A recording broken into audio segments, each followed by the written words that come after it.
guys, welcome to our channel. பேசுடி தமிழ்ல பேசு. நாங்க இப்ப வந்து பொள்ளாச்சி ரயில்வே ஸ்டேஷன் தான் நிக்கிறேன்.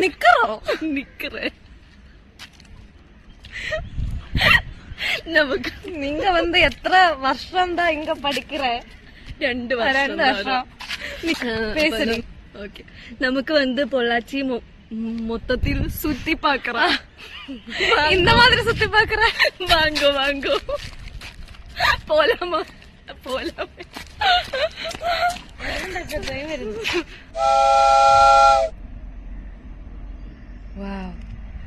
അതിമനോഹരമായ ഗ്രാമപഞ്ചായത്ത്.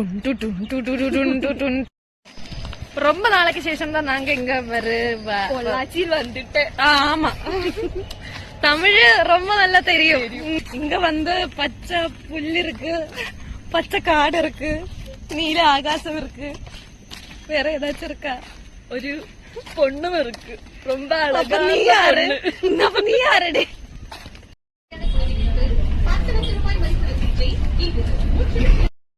வணக்கம் மக்களே, നിങ്ങൾ ഇത് പാരുங்கോ. இந்த തമിഴ്നാട്ടിൽ പാവ 2 പൊണ്ണുങ്ങൾ വെയിൽ കൊണ്ട് കഷ്ടപ്പെടുന്നതും ഒരു പൊണ്ണ് താണ്ട് ഒറ്റയ്ക്ക് കൊട പിടിച്ച് പോകുന്നു. ഞാൻ കേരളത്തിൽ നിന്ന് ചുമന്നോണ്ടോണ്ടോന്ന് എന്റെ കൊട, ഞാനത് പിടിക്കും. കേരളമായാലും തമിഴ്നാടായാലും നമ്മൾ ഷെയറിംഗ് മെന്റാലിറ്റി വേണം. എനിക്കതില്ല.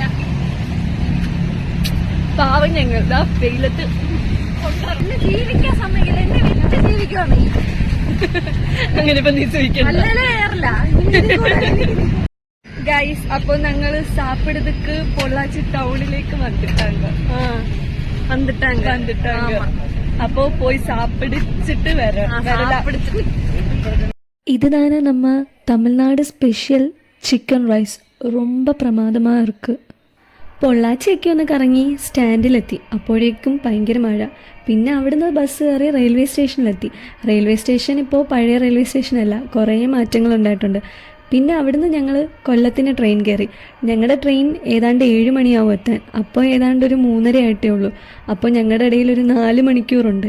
ആ 4 മണിക്കൂർ ഞങ്ങൾ റെയിൽവേ സ്റ്റേഷനിലൊക്കെ ഒന്ന് എക്സ്പ്ലോർ ചെയ്ത് അവിടെ അങ്ങ് ഇരിക്കാമെന്ന് കരുതി. അങ്ങനെ കുറച്ച് റീൽസൊക്കെ എടുത്തൊന്ന് സെറ്റായിരുന്നപ്പോഴത്തേക്കും ദാണ്ടെ വരുന്നു മഴ.